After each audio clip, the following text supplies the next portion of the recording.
Today we're going to welcome James Bratt back for session four. Four of 5. Right, we have one more next week. Okay, so welcome. Well, it's good to be back. Am I a little loud? Could you dial me down a little bit? My wife has asked that many, many times.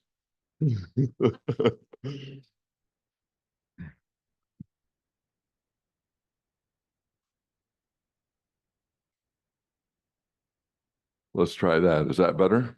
Okay. Today we're going to be talking about religion in the section that has given us understated but really important elements in American culture, like stock car racing, moonshine, Pentecostal religion, and country music, at least one kind of country music. I was playing you a great piece by Dwight Yoakam, so-called High Lonesome Bakersfield Sound. There are many different kind of varieties of country music. But in terms of the substance, the themes we're going to be talking about, the lyrics of this song say it all. Girl, you taught me how to hurt real bad and cry myself to sleep. You showed me how this town can shatter dreams. Another lesson about a naive fool that came to Babylon and found out that the pie don't taste so sweet. So it's guitars, Cadillacs, and hillbilly music, lonely, lonely streets that I call home. Yeah, my guitars, Cadillacs, and hillbilly music is the only thing that helps me hanging on, keeps me hanging on. There ain't no glamour in this. Let me get the tinsel. Hello? Yeah. Okay. Can you hear me all right? Okay. There ain't no glamour in this tinseled land of lost and wasted lives. Painful scars are all that's left of me. Oh, but thank you, girl, for teaching me a brand new way to be cruel. If I can't find my mind now, I'll just leave. So country music is about loss, about pain. Rock and roll is for teenagers thinking they're falling in love. Country music is for adults waking up to marriage. And marriages that go back, Dwight Yoakam. This music is rooted in Celtic string fiddle music, which is carried over into the Appalachians from Scotland and Northern Ireland. And it's that region and these people that we're talking about today. Religiously, they've given us Presbyterianism and Pentecostalism. We don't usually associate those two together. We'll figure out how they have a common root. So religion in the backcountry. We see on the map here in New England, the Middle Colonies, the South, Upper South and Lower South. The orange section is the backcountry. This is what it looks like. Just drive through West Virginia sometime and you're there. That's the kind of the heart of the backcountry. Little log cabin there, isolated, and that's all to the point. So religion in the backcountry featuring religion in colonial America featuring the backcountry. So to understand this topic, we have to look at the people who settled there, the European people who settled there. Of course, there were indigenous people there already. And we have to get into these people called Ulstermen or Scots-Irish. Scots-Irish is a term that came into use in America. The people themselves called themselves Irish, but when Irish Catholics started arriving in great number in the 19th century, these Northern Irish people, being zealous Protestants, wanted to distinguish themselves from the papists, so they started calling themselves Scots-Irish. And there's some logic to that because the people from the north of Ireland, the orange northeastern quadrant of Ireland on the left-hand map, the people from Ulster, or Northern Ireland, were themselves settled there from Scotland by the encouragement of English monarchs. This began under Queen Elizabeth in the 16th century. It really accelerated in the 17th century amid the political turbulence of that time, in the so-called Puritan and Glorious Revolutions. Puritan Revolution, or the English Civil War in the 1640s, the Glorious Revolution in the 1680s. In the Glorious Revolution, when William of Orange invaded England at the behest of Parliament and took the throne from his father-in-law, James II, James fled to Ireland. William pursued him, and in the Great Battle of the Boyne, William and the Protestant forces defeated James and the Catholic forces. And this forever after would be a great day of celebration in the Protestant section of Northern Ireland. Hooray for King Billy, wearing of the orange and so forth, indicates the deep conflict between Protestant and Catholic peoples in England. And this became a pawn of the English monarchs, because as you can see how close Ireland is to Britain, the monarchs in London were a little uneasy about having a very different population so close to them. Irish, not English or Welsh or Scottish, Roman Catholic, not Protestant. So there was a great interest on their part in creating a Protestant colony that would be loyal, reliable, and productive, they hoped, creating a Protestant colony under English control on Irish soil. And that's how Northern Ireland came into being. Who are we going to settle there? The surplus population of Scotland. And you can see the tide in the upper right-hand map. You can see the tide of Scottish migration to Northern Ireland. The darker the brown, the more heavily the migrant population. This came from the so-called lowlands. I'm going to apologize in advance for my voice. I'm in 10 times better shape than I was at Calvin last Thursday, but yeah, it's a little gravelly.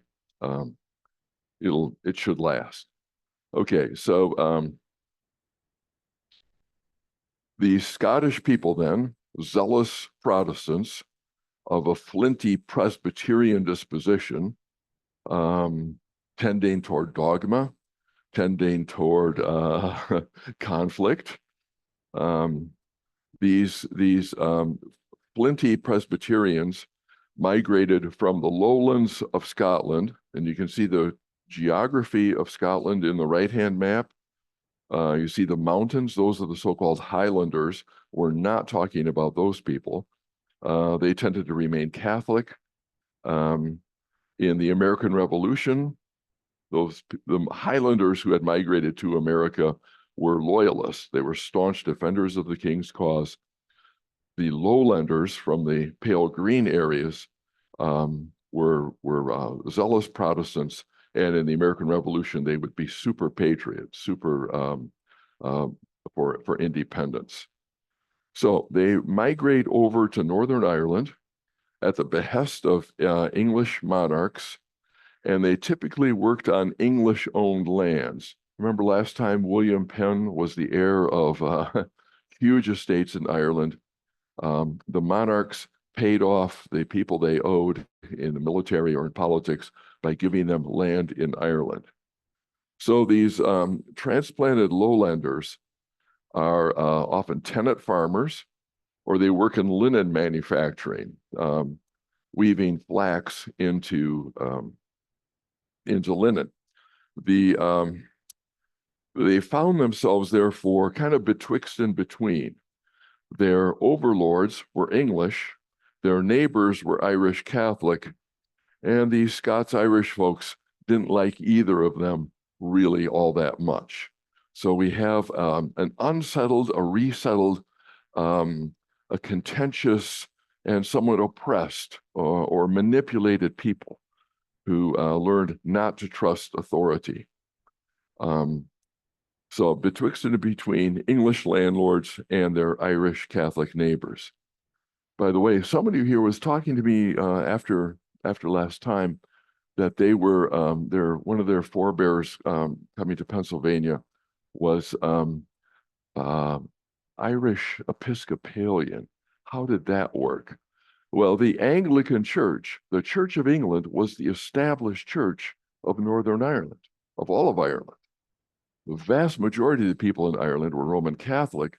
The vast majority of the Protestants in Ireland, in the north, were Presbyterian, but the Anglicans, the Church of England, was the established church. That's where your tax money would go.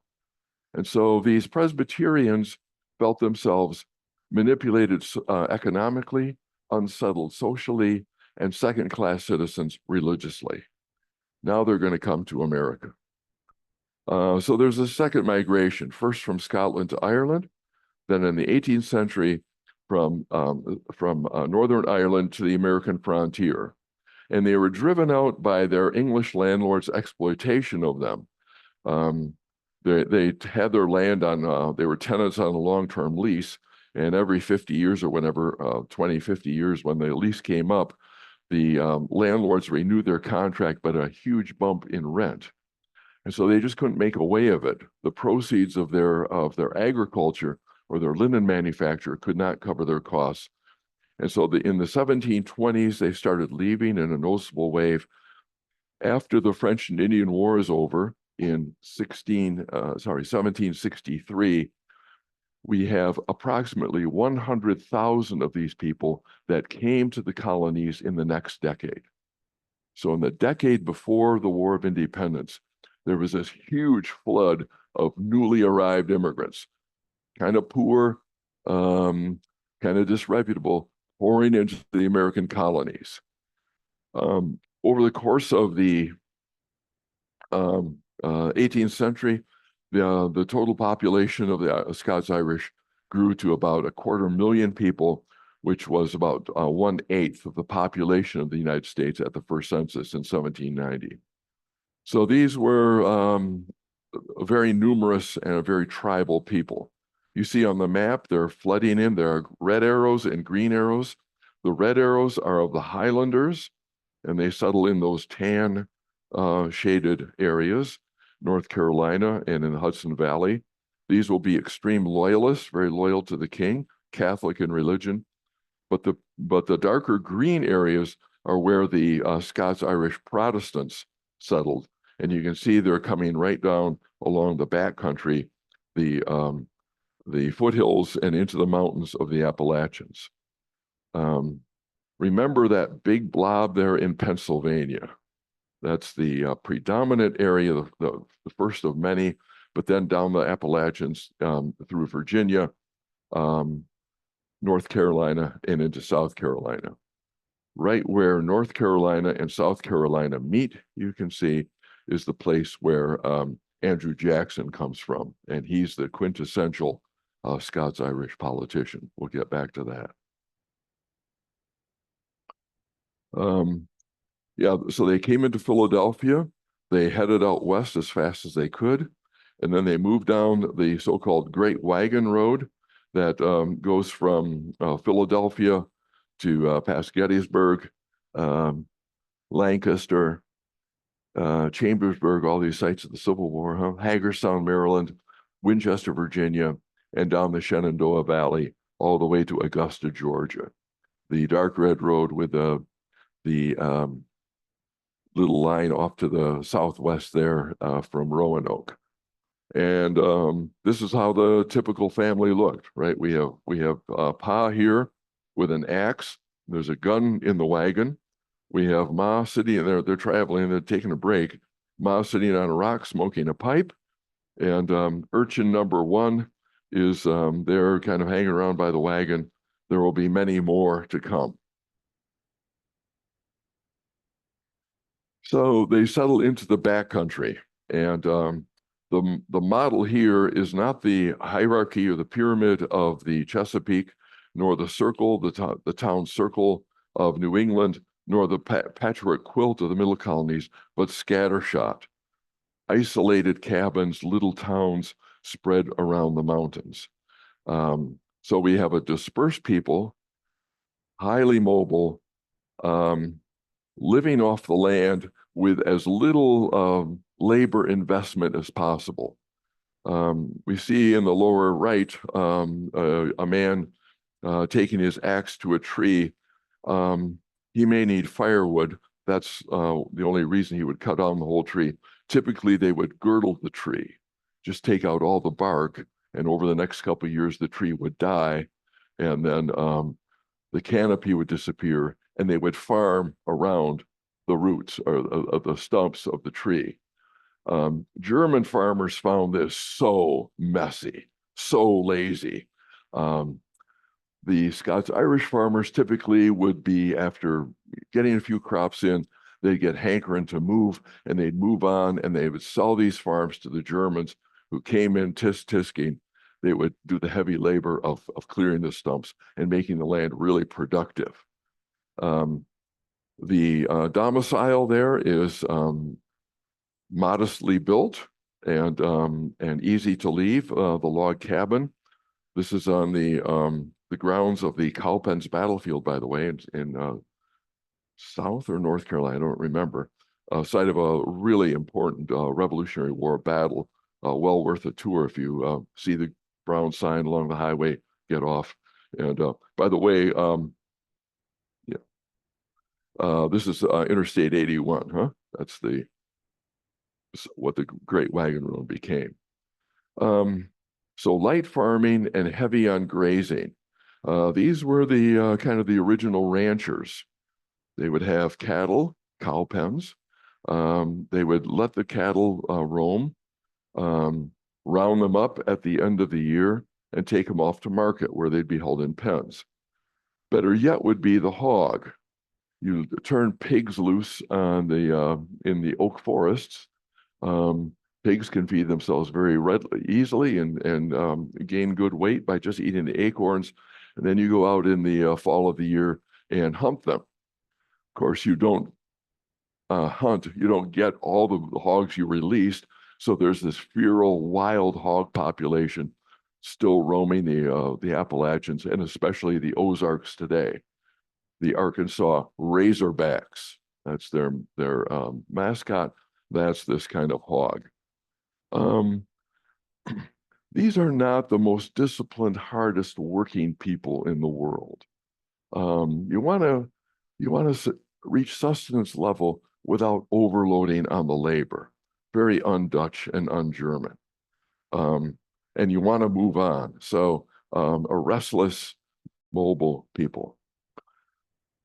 From a long time back, these people learned to be, and I'm saying clan here with a C, not a K, okay? These are family and clan identified people. You don't want to trust the landlords. You can't trust the landlords. You can't trust the government. You can't trust the courts. These fancy pants lawyers or landlords with deep pockets are going to hire lawyers to steal your stuff away from you. You trust kin. You trust extended family or the clan. And to that, that's your ultimate frame of loyalty,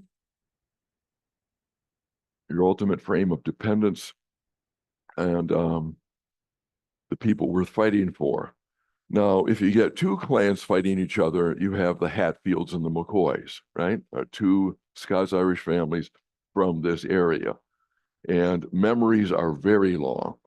And the feuding can keep on, can maintain itself for generations.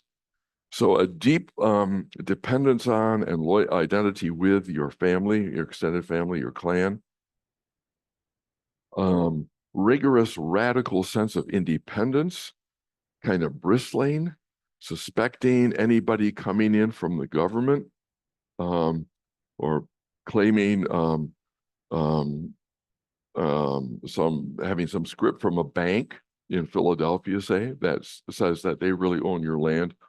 Great suspicion of outside authority.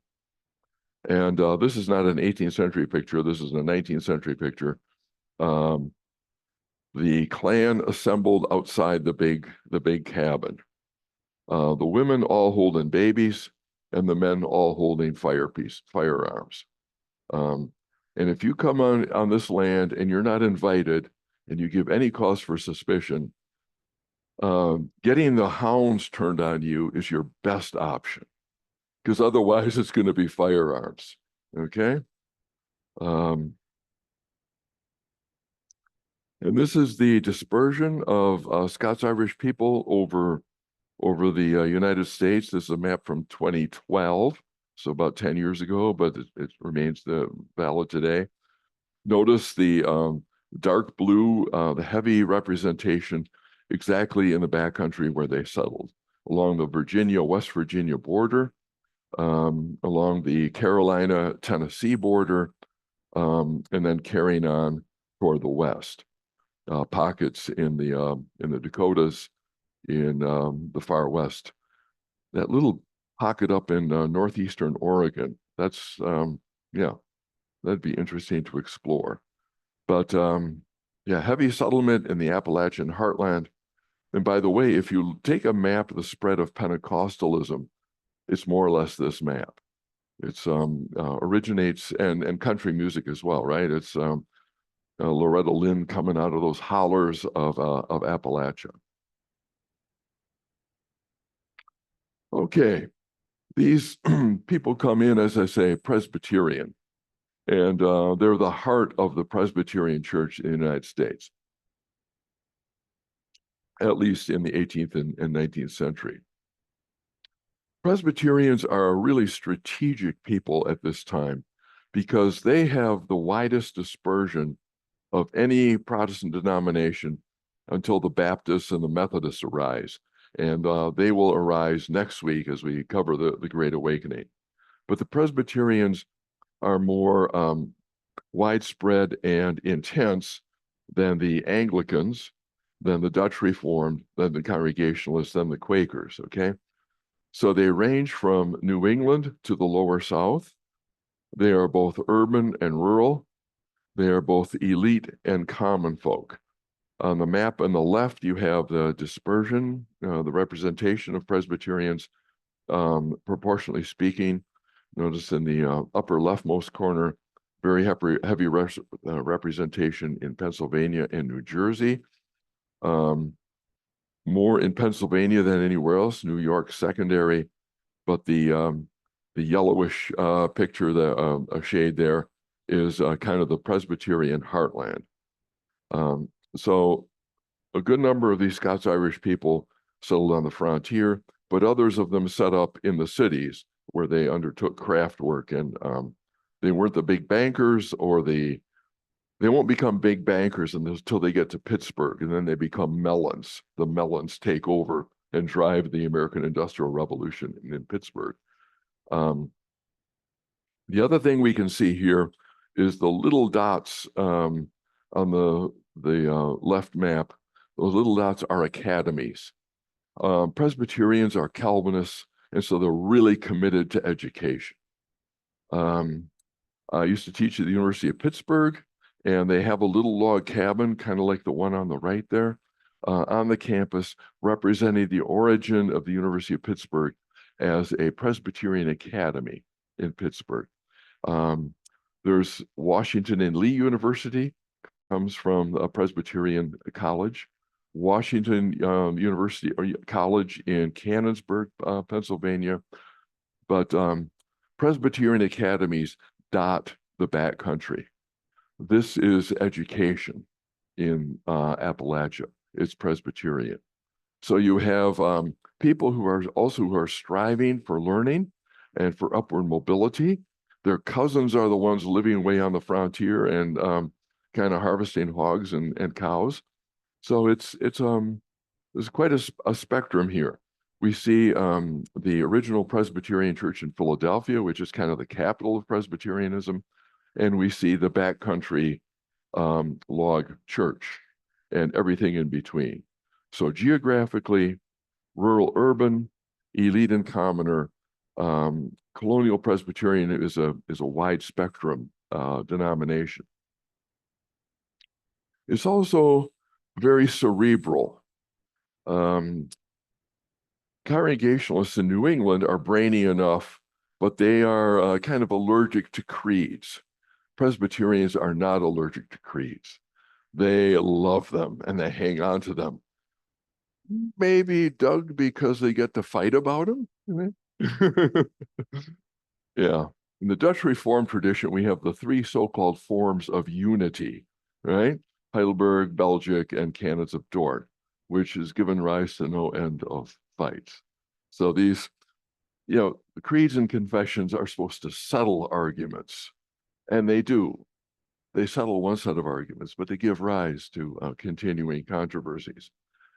But nonetheless, this is a religion oriented toward brain work. Not only brain work, but it takes the life of the mind very seriously. Hence the spread of these colleges and academies all up and down the backcountry. On the left-hand side, we have the proceedings of the Assembly of Divines, that is to say, not of gods, of clergy held in Westminster in London during the Puritan Revolution, during the Civil War. This is where the Westminster standards are drawn up. And on the right most side, we have Nassau Hall, which is the central building of Princeton University, originated as the College of New Jersey under Presbyterian auspices. Nassau Hall is still there. It still has bullet marks in the bricks because there was a battle during the Revolution at Princeton, right over the knoll down from campus, the open battlefield. This is one of the central educational institutions in the Middle Colonies, and Princeton Seminary remains today the #1 theological school in Presbyterian Church. So it's widespread. It's a broad cross-section. On the other hand, it's very cerebral and puts a high value on education. Thirdly, it's very much given to legal argumentation and constitutionalism. Let everything be done decently and in good order, the mantra of the Presbyterian Church, right? We might not agree on theology, but we agree to follow the book of order. So left and right wings and everybody else in between in Presbyterian, they're all following the book of order. This is deeply rooted in Scottish history because there was already back in the 16th century, as Presbyterian gets established in Scotland, there's a lot of agitation. There's the monarch is kind of forced to tolerate the Presbyterian Church. There are and so the church looks to the Constitution, its book of order, for protection. They're soon given to quarrels and differences and maybe schisms. So following due procedure is, from time immemorial, a really heartfelt quality here. It's a dearly defended quality in Presbyterian circles. And this carries down with some broader importance into American history more general. In the center here, we have John Witherspoon, who is imported to Princeton to become its president after an unfortunate series of short college presidencies cut short by death. Aaron Burr Sr. and then his father-in-law, Jonathan Edwards. They were both presidents of Princeton. And in Edwards' case, he was taken away by smallpox. Another kind of plague took away Aaron Burr Sr. So time out here for the antagonists of Alexander Hamilton. Way overrated. Aaron Burr loses his father, loses his grandfather, loses his mother, loses cousins, and loses siblings to death in very short order. If you grow up in that kind of circumstance, what do you think of God, who is supposedly providentially ruling over it all? No wonder Aaron Burr Jr. kicked over the traces. And maybe no wonder that Princeton imported a Scot to try to last a little longer in running this institution. Well, John Witherspoon lasted a long time indeed, and he was probably the most politically influential clergyman in late colonial and revolutionary America. John Witherspoon signed the Declaration of Independence, and he signed the Constitution. He's one of the very few people to have signed both those documents, and the only clergyman. Under his rule, Princeton produced more members of federal and state legislatures than any other college in revolutionary America. He produced more judges. It was a politician factory. And this is in part because of its central location, but also in larger part because of Witherspoon's emphatic drilling of his students in law. One of his brightest students is there to the left, James Madison, who will become the architect of the Constitution, later the fourth president. But he started out, even though most people from Virginia, like Madison, went to William and Mary, he went up to Princeton because he was interested in exploring a clergy career. And he studied theology as well as political theory and philosophy. In fact, he stayed on an extra year at Princeton to study with Witherspoon, to study theology, because he thought he might go into the ministry. Well, for various reasons, he was only 5'4", not an imposing presence in the pulpit. I had a very sobering experience once being on the search committee, the pastoral search committee at First Presbyterian of New Haven. And they brought in, as we started our deliberations, they brought in a consultant from the denomination, said, okay, you're going to do this survey, blah, blah, blah, blah. What do you want most in a minister? Blah, blah, blah. He said, just ignore those answers. The number one quality people want in a minister is good looks. He said, don't kill the messenger. I'm not happy with this.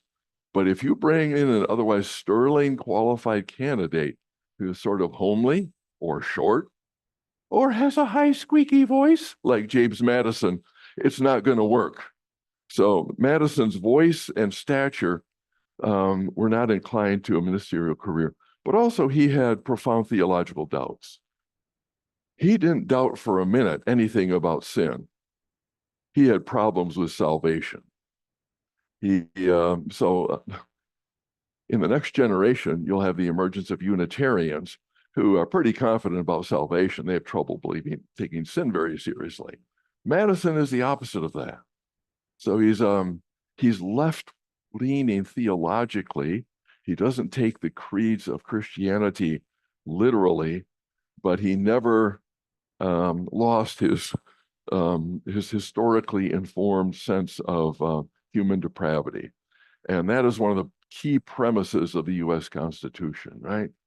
Power is dangerous and people can't be trusted. So you got to build in a lot of checks and balances. You got to disperse power to prevent the rise of tyrants on the one hand or anarchy on the other hand. And this is a larger lesson also taken from the Middle Colonies' experience with religious diversity. So we looked at New Englanders, Congregationalists, who are really committed to building a godly society, a good society. To be a Christian means more than taking responsibility for yourself or your family. You got to work toward a good society. And so the Puritans in New England tried to build a godly commonwealth. It was easier, it wasn't easy, but it was easier because they were all of the same tribe and the same religion. That is not going to work in the Middle Colonies. Remember last time, all the different denominations we have, there's no one of these that can pretend to be the establishment. There's no one of these that can take charge of the whole society. So how, as Presbyterians, as Calvinists, were committed to working for the common good, working to create or improve justice and righteousness in society. How are we going to do that?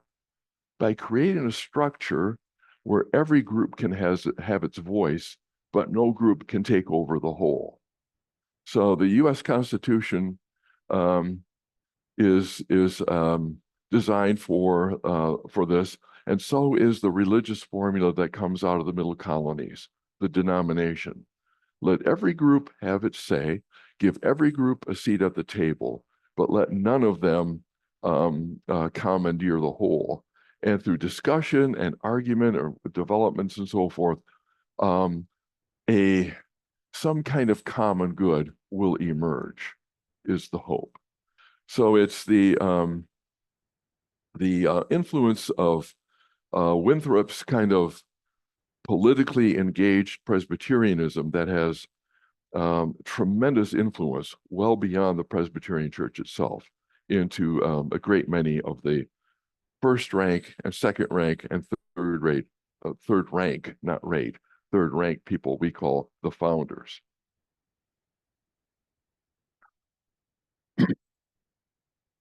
Now, for an entirely different quality, colonial Presbyterianism is also given to dreams and visions and religious ecstasy. Religious ecstasy and Presbyterian? Are we talking the same? Yeah. Well,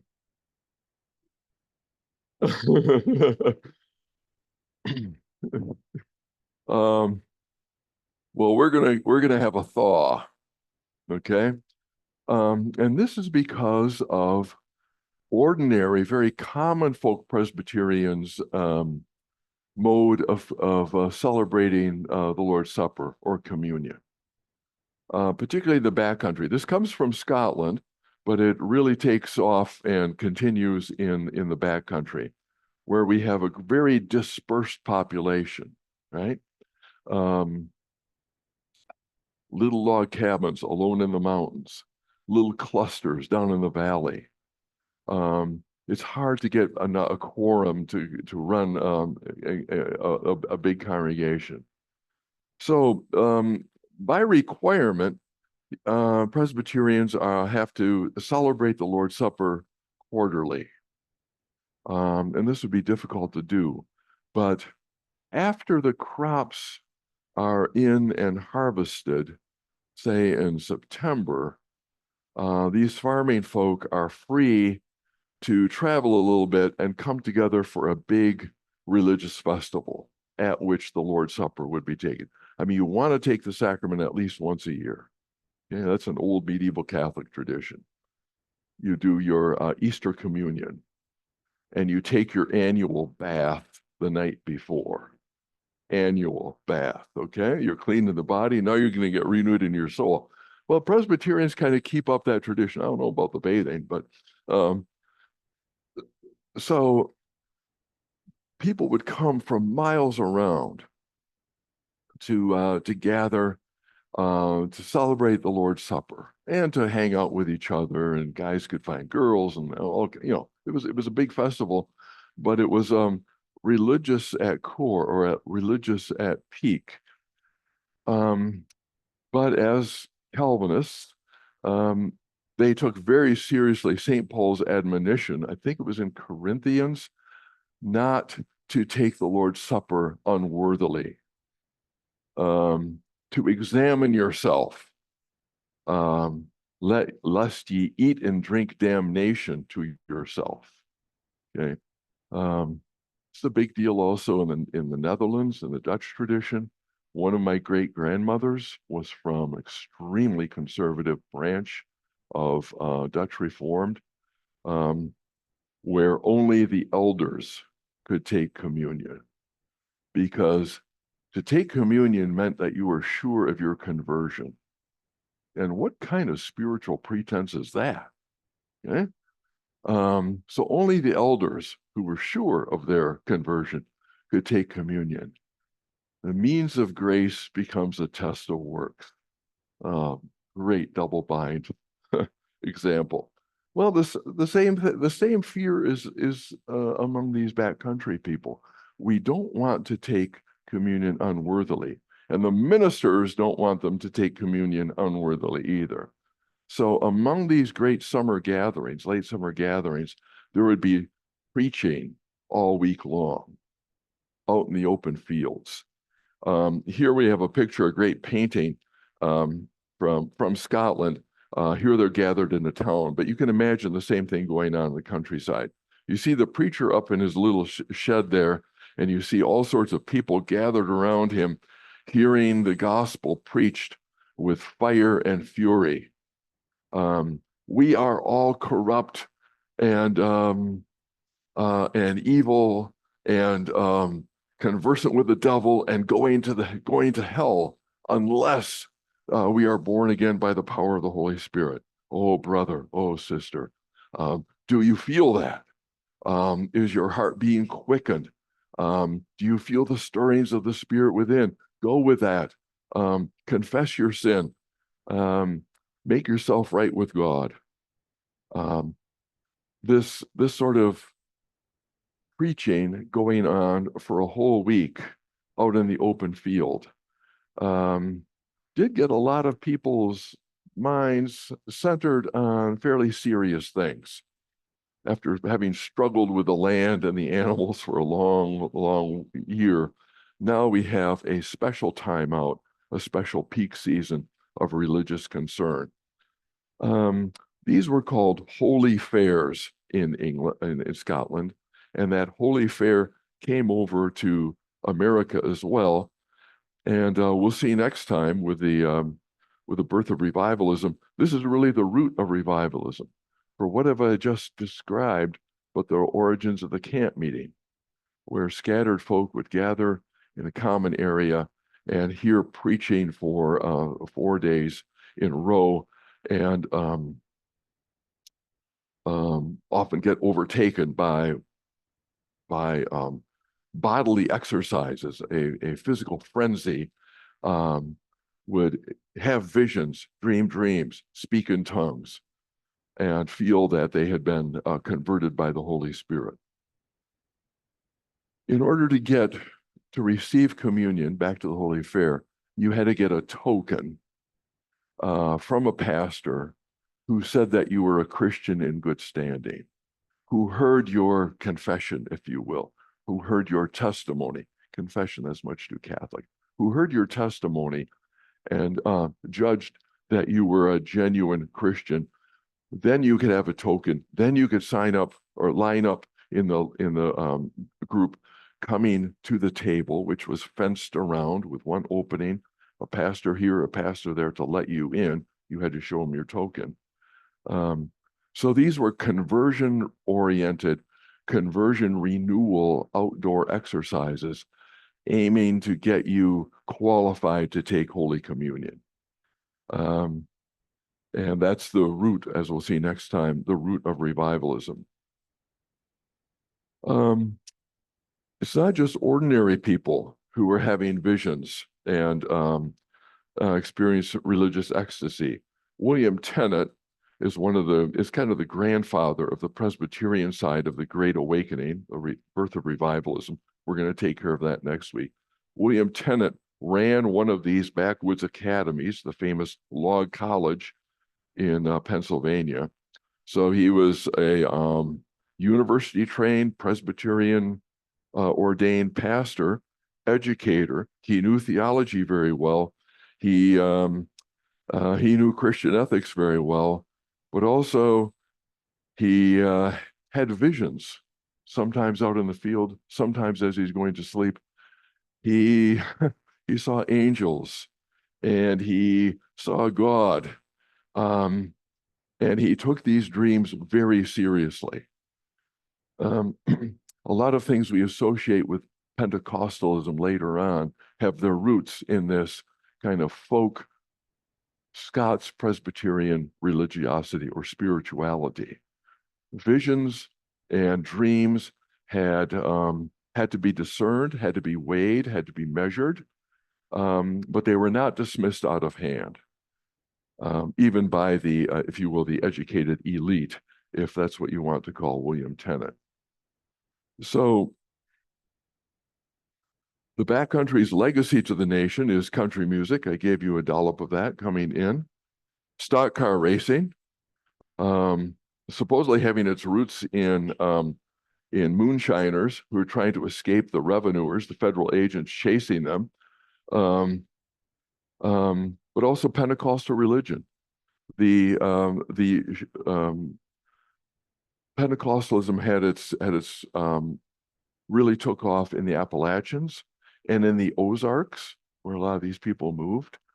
And we have a good old boy from Mississippi, or no, Oklahoma, Jimmy Swaggart. Let's see, cousin of Jerry Lee Lewis, right? Cousin of Mickey Gilley. So we're into rock and roll and country music. It's the same culture. Pentecostal religion drawing off this populist, visionary, ecstatic spiritual quest wing of this religion. So Presbyterianism gives us Princeton Seminary and all kinds of universities and academies, very cerebral, very legal, maybe legalistic, very oriented toward due process. And it has this opposite side of frenzy and ecstasy and visions. Country music, stock car racing, Pentecostal religion, and also I would say populist politics. The greatest political son of this region is Andrew Jackson, lower left. Again, Jackson is born to a Scots-Irish immigrant family right at the juncture of South Carolina and North Carolina in the backcountry. He wasn't sure which side of that future state line his parents' cabin was located. After his parents die, and Andrew's fairly young, and after a rude encounter with British soldiers during the Revolution, famously, one of them invaded the Jackson cabin where only mother and the children were. Father was gone. So it's a threatening situation for that woman. And he orders young Andrew, the officer does, to clean his boots. Jackson refuses. He gets slapped across the face. This is not an encounter designed to increase your respect for authority, right? Soon as he achieves manhood, Jackson heads off for the frontier, moves to Nashville, gets in his political career there, but really makes his name by military expeditions. He's the leader of a U.S. detachment that routs the Creek Army in northern Alabama. And as a result of that battle, the United States acquires half of Alabama and Georgia in one fell swoop. He made his ultimate name, of course, as the hero, the leading officer at the Battle of New Orleans at the end of the War of 1812. We're going to return to that war in a minute. So Andrew Jackson is elected president in 1828 after having been, he thought, robbed of the election in 1824. At his inaugural, famously, his supporters massed into DC from all over the country. They wanted to see their hero. They couldn't get in the front door of the White House, so they decided just to take out the windows and pop into the Red Room that way. The White House was in a shambles at the end of that inaugural ceremony. Am I talking about Donald Trump?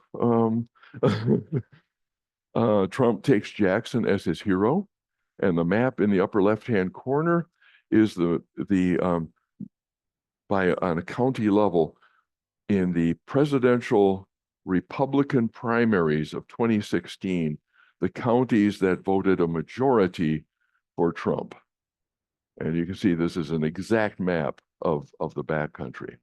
So the Scots-Irish, I would say, in terms of ethnicity and culture and everything, are the hardest core of Trump's following, as they were the hardest core of Jackson's following.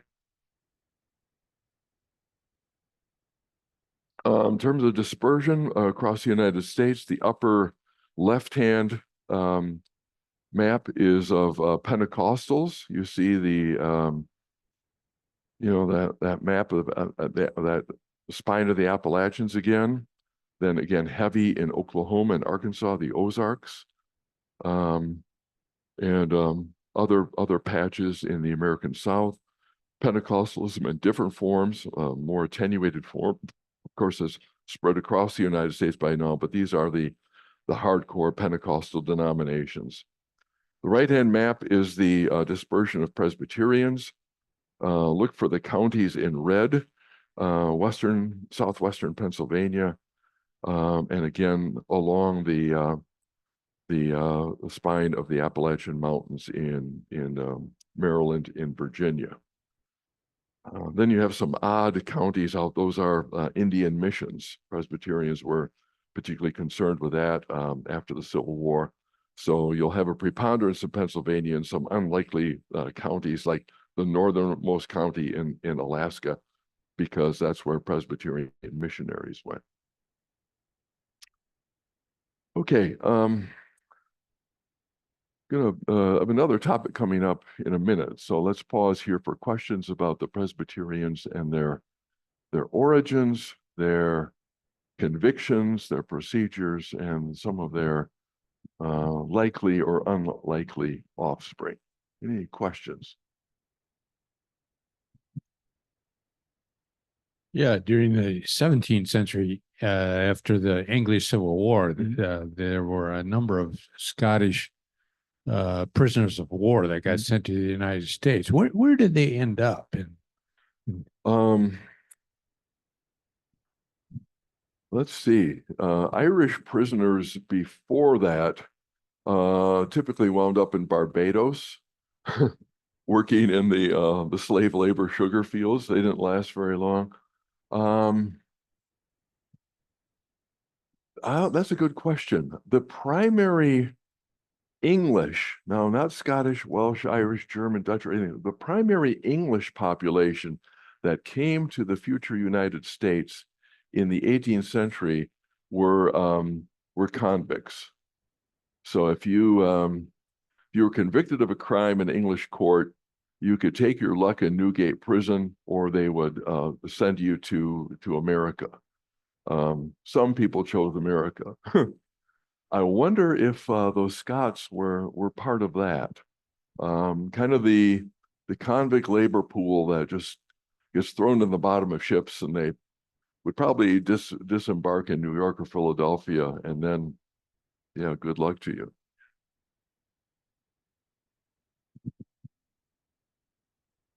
What was the Presbyterian view on slavery? Obviously, Madison was a slaveholder and included a lot of those concerns in writing the Constitution. Yeah. Slavery was just accepted in the 18th century. You have a few tracts emerging toward the middle of the century, a few tracts against the slave trade, man stealing, which is forbidden in one of Paul's epistles. But slavery itself was a labor system, is the only way to make these important crops work. On the other hand, the heartland of African enslavement was in Virginia with the tobacco, and then secondly in Carolina with rice. I think I may have said this before, but tobacco was very hard on the soil. So the soils of Virginia were getting wasted, and they were deprived of nutrients. And a good number of Virginia planters, George Washington among them, were moving away from tobacco to grain grazing, corn and wheat and so forth. It doesn't make economic sense to have enslaved labor working on those crops. And so there was at the time of the Revolution and after the Revolution, there was a noticeable increase in the number of masters who were freeing, manumitting their slaves. The economic future of slave labor was very bleak after the Revolution. And so they thought it was on the way out. In that context, the Baptists, the Methodists, and the Presbyterian assemblies all came out against slavery and urged its as quick as possible, as quick as reasonably possible, an extinction of the system. Then came the Cotton Gin, and it gave a whole new birth to slavery, and those edicts kind of went by the wayside. There's a Black abolitionist movement that emerges already, right at the time of the Revolution. In white circles, that really catches on in the 1830s. And among the most zealous abolitionists are Presbyterians in the North, also Congregationalists, and especially Quakers. But so Presbyterians are overrepresented among abolitionists, but most Presbyterians in the United States were either slave holders or comfortable with the system or worried about the disruption and the violence that would happen if you got rid of it. Okay, so I don't want to paint a uniformly bleak picture of the situation because you have these Presbyterian voices for abolition. On the other hand, yeah, as I said, the majority of Presbyterians and Dutch Reform, for that matter, well, there weren't that many Dutch Reform slaveholders because they didn't get into the South, but either were owned human property or thought that the Bible approved of it, or were worried politically about the social and political violence that would ensue upon its extinction. Yeah. Was moonshine a condoned beverage of the Presbyterian clergy? Doug?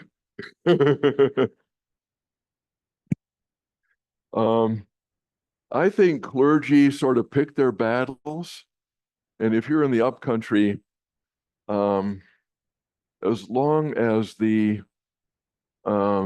distillers or the people who are partaking don't beat up their wives and children too badly, there are you have bigger fish to fry. So kind of, I mean, I don't like my parishioners gambling, but there are greater problems I face in my congregation, right?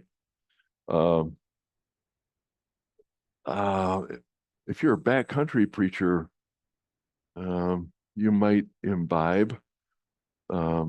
If you're a big city preacher, it will be wine or whiskey. I mean, decently brewed with distilled whiskey, not this shine. My own personal encounter with moonshine. My late brother-in-law was back in the day when we lived in Pittsburgh. He was in a little college, Methodist college, way up in the hills above Roanoke, Virginia. So the two families met in West Virginia for fall camping, and we finally got the kids to bed. And Marv said, "Hey Jim, you want some shine?" My neighbor cooks up some good shine. I said, "Okay." Back then, I had a beard, so we're sitting around the campfire. You see where this is going? And he pours out some shine in my mug. I take a sip. This is raw corn distilled booze. It tastes awful. I spat it into the campfire. Woof. I didn't lose my beard, but I had less of it than I had before.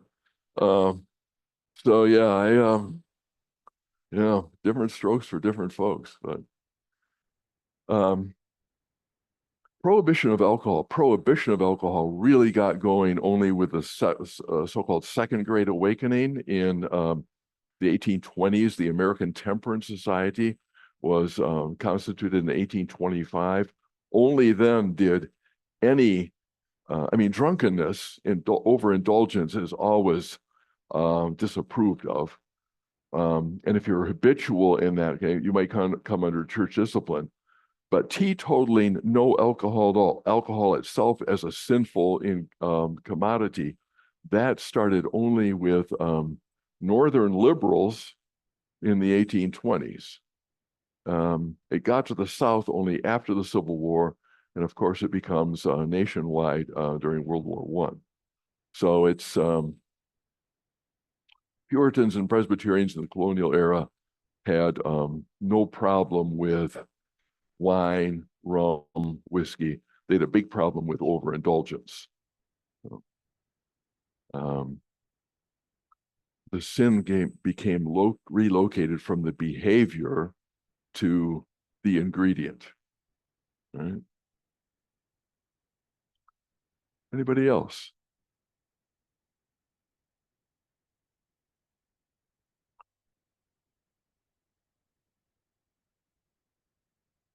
Doug, did I misrepresent your tribe at all? Do you see this insistence upon due process and Westminster standards that are taught to people, but also become a source of controversy? I learned the decently and in order mantra right away upon becoming a Presbyterian. Yeah, everything had to be done that way, no matter which side of the political spectrum you were on. Yeah. What was the relationship with the Native American population at this point in time? Funny, I'm going to go to that right now. Before I do, so next week we're going to talk about the Great Awakening as it's usually understood, which is among white people and some African Americans. But at the same time, well, at the time of let's see, the 1760s, and then again after American independence, you had a very politically charged so-called Indians Great Awakening. And we were talking about that. Prelude to that.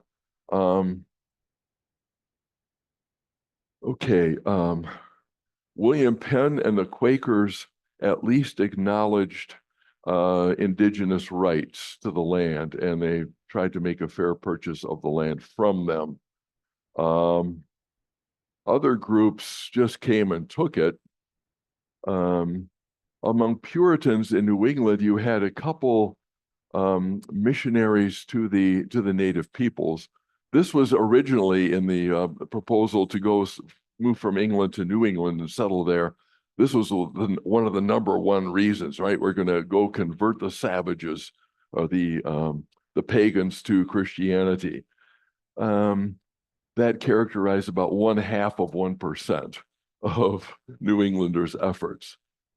On the other hand, with the Great Awakening in the 1740s and 50s, you do see an upsurge in evangelistic concern. These evangelicals are big into conversion, and we have these native peoples living nearby. So there are missions to the Indians. Dartmouth College is founded as a college that will particularly appeal to or be directed at educating civilized Christian leadership among the native peoples. For a long time, Dartmouth's mascot was the Indian, were the Dartmouth Indians. Jonathan Edwards, one of his most famous, his favorite convert was a man by the name of David Brainerd, who was a missionary to the Indians. A few German-based groups, the Moravians in particular, to use the overused word, had a very strong heart for the native people. So these people, settled around Nazareth and Bethlehem, Pennsylvania, Winston-Salem, place of peace. No, it wasn't just a tobacco. Well, it wasn't yet a tobacco place. Winston-Salem, North Carolina, was going to be a city of peace, of shalom, of salam. But you had to be a member of one of these outgroups to pay much, religious outgroups, to pay much attention to or take a favorable, benevolent interest in the native peoples. Mostly, they just wanted the land. Okay. At the time of the French and Indian War, that lasted from 1754 to 1763. This is the beginning of a series of wars that really wreak havoc on the Western American frontier in the present-day states of Pennsylvania, Ohio, Indiana, Alabama, and so forth. At a time of this French and Indian War between the British and the French, there is an upsurge of religious interest among the native peoples, and a new kind. this new gospel, if you will, was preached by Neolin, the so-called Delaware prophet. Delaware, also the Lenape people, originally from New Jersey and present-day state of Delaware. As white settlement spreads, they get pushed further and further back. And so you see in the upper left-hand corner of the map there, the place where the Delaware had been relocated. Neolin was the Delaware prophet, a young man who saw his people getting shoved out of the way, getting exploited. And now at the end of the French and Indian War, at least the American phase, by 1760, the French had been defeated and the British were the only game in town. This was really bad news for the native people, because the only way they could keep up with white people militarily, the only way they could get a favorable trade deal for their furs and so forth, was to play the French off against the English. Okay? Now, one part of that, their great ally, the French and Indian War, the French were gone. Now what are we going to do? This is rock bottom. And as is clear from the Old Testament and Jewish and Christian history, when you hit rock bottom, prophets come out, and Neolin was one of them. He has a vision in 1761, right after the loss of their French allies has become evident. He had what anthropologists would call a nativist restorationist vision.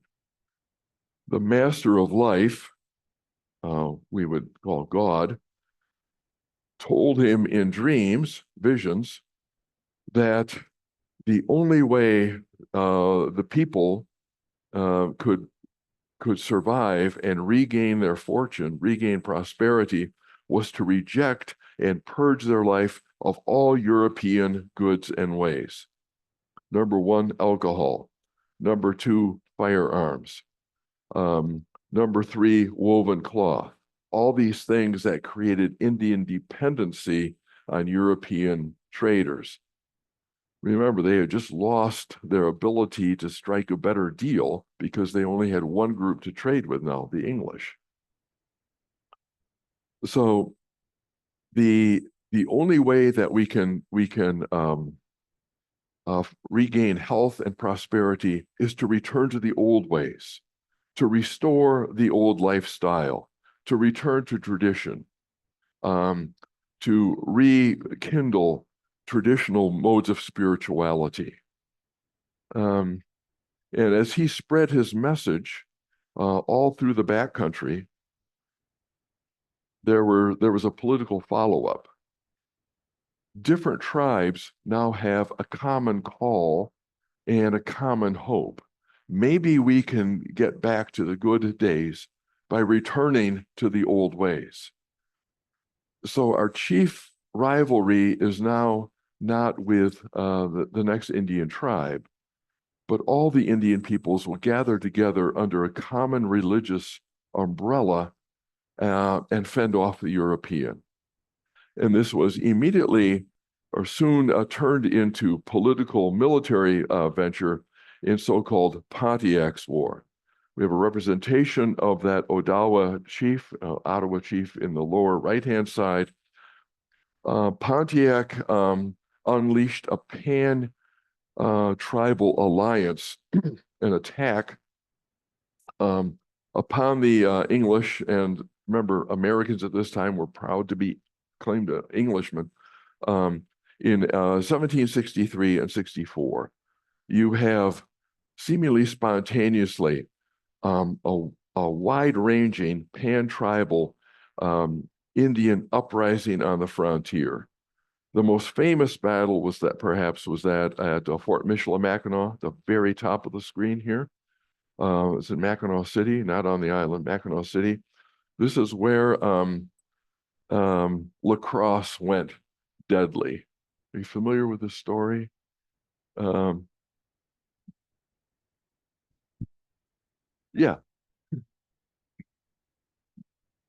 Yeah, the Indians planned a game of lacrosse outside Fort Michilimackinac.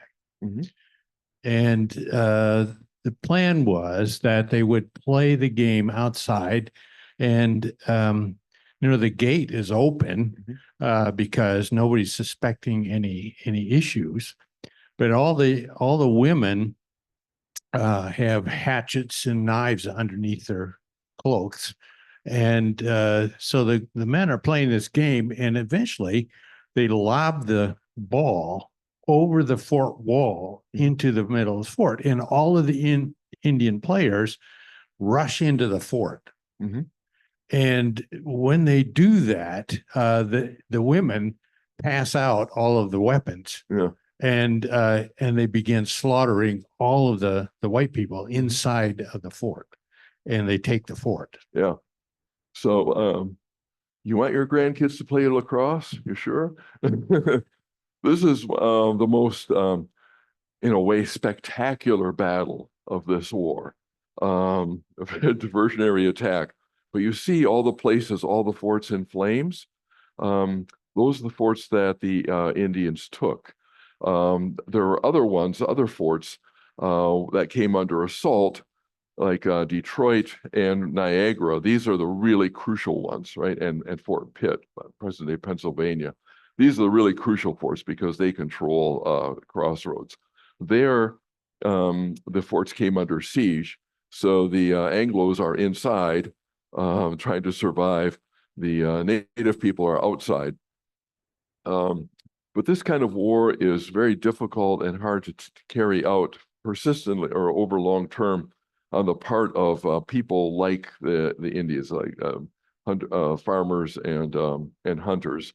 They soon run out of food, so they have to disband these sieges, and these forts survive. But this puts the fear of God into all the English along the frontier and back on the coast. You see some areas in lavender here at the Susquehanna River, so the present-day site of Scranton and Wilkes-Barre, but also in southwestern Pennsylvania, from Pittsburgh to Ligonier, going out near Harrisburg. These are areas of particularly hard combat. The Delaware moved from kind of northeastern Ohio, northern Pennsylvania, all the way to that lavender spot on the far right edge, because that was their native grounds, and they had been tricked out of that land by a really dirty deal that the white people in Pennsylvania had done. This is they made a treaty that they would sell for a certain amount of goods, as big a tract as a man could go around in a day. Well, the white folks had set up a set of runners around the perimeter of a much larger area, and they ran from one to another, and so they were replaced. The exhausted runner replaced by another one. The Indians were tricked out of about 10 times the land that they originally had in mind for this trade. And memory is long. During this uprising that went way beyond their current place of settlement, deep into white settled territory, and carried out raids there. This was so there's a war of vengeance, but also it's driven by Pontiac. You see him making an address here to a gathered assembly of warriors. And he did this prior to the outbreak of war. He ranged from Pontiac, Michigan, to virtually to St. Louis, all across Michigan, northern Indiana, Illinois.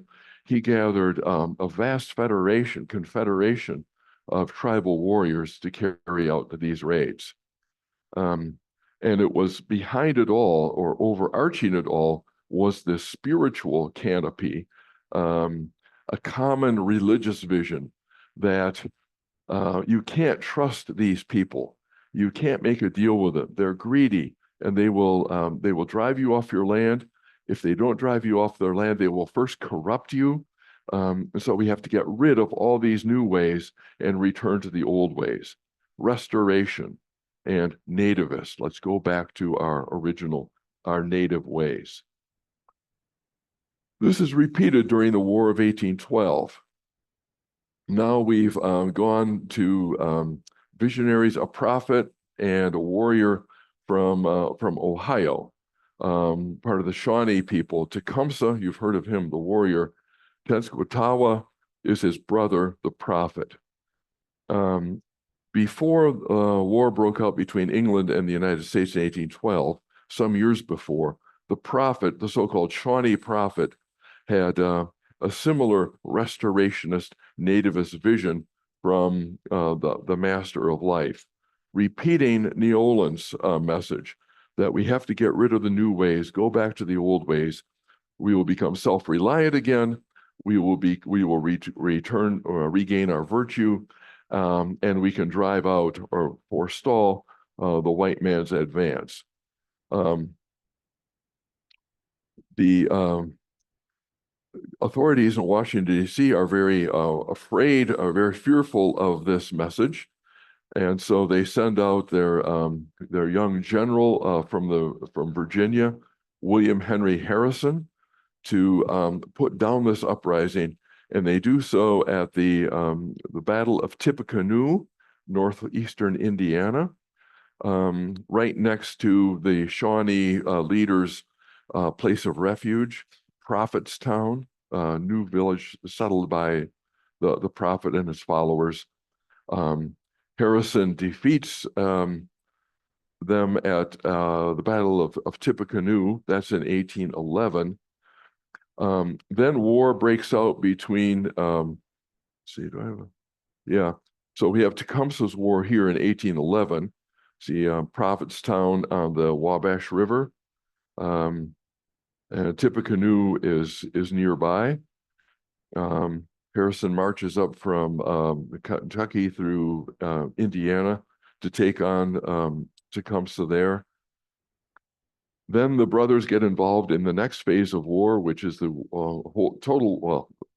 wholesale war between Britain and the United States. And that war carries into Ontario, and at Moravian Town on the Thames River, not Thames, the Thames River, there's a pitched battle between Tecumseh and the Americans, and he dies there. So once again, the frontier is cast into flames, great deal of anxiety on the white side, but there was accumulated anxiety and frustration on the Indian side. These wars would not have been able to be pulled off on the natives' part as a pan-tribal endeavor without these religious visions, Neolans and then the Shawnee prophets, to bind them together. One of the great debilities of native resistance to European incursion was their tribal fragmentation. They distrusted each other as well as distrusting the English. It took a religious vision to overcome that old identity and to find a new one in a military alliance that could exact some significant military action and some victories before final defeat. You can go to Shawnee, Oklahoma, to find the remains of this people, although there are great monuments in southern Ohio to this war, also in Indiana. But eventually the Shawnee and the Delaware and the Odawa and the Potawatomi and so forth will get relocated to Kansas forever by Andrew Jackson, and then relocated to Oklahoma forever and ever by subsequent presidents, only to have the land rush in Oklahoma in the early 20th century see that state taken over by Americans as well. So the backcountry coming up to the American Revolution and then after the American Revolution is a setting of high intensity activity. political, military, but also religious. And those three all twine together. It's usually the forgotten section, but who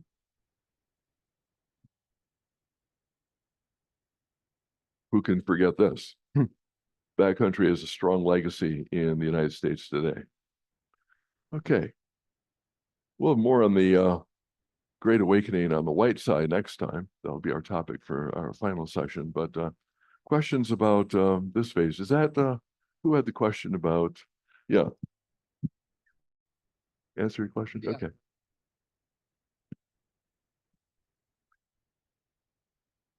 One over here.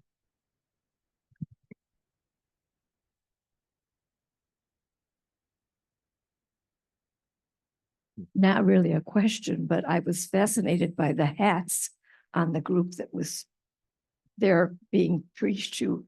Yeah. I mean, there was guys with tams and there was guys with, there's a guy with a, not that one, they've got it too, but he had a top hat on. Yeah. There's one with the top hat and another one that looked like he had a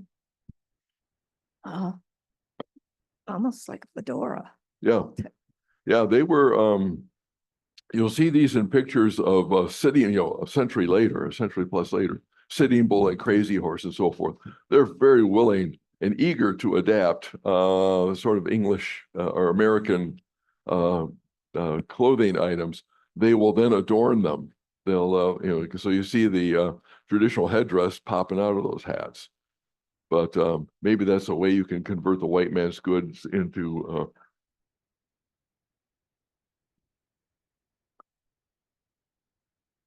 oh, the Holy Fairs.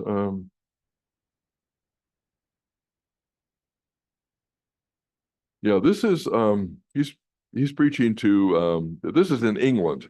So yeah, he's preaching to a village crowd in maybe a market day in England.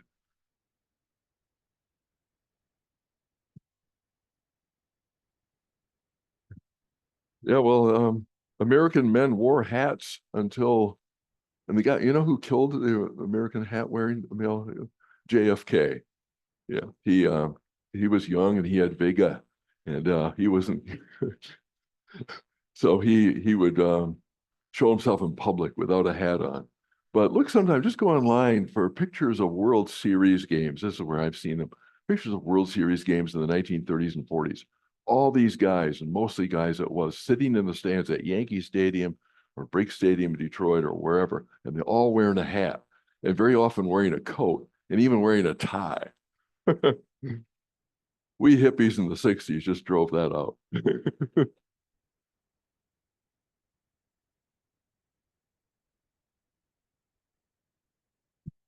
Any other questions? Comments? James, do you have anything else you want to say today? No, that's it for today. You're probably I always tell Calvin students they were so glad if class was canceled or they got out early. Yeah, said you're giving money away. The value, all those tuition dollars, which you're not paying. Maybe that's why you don't value it. But you're paying for my time. I'm giving you less time. I'm robbing you. Why are you happy? We are getting you ready for American capitalism, I see. So, okay, we'll see you next time, and we'll get you all to come to Jesus. Thank you.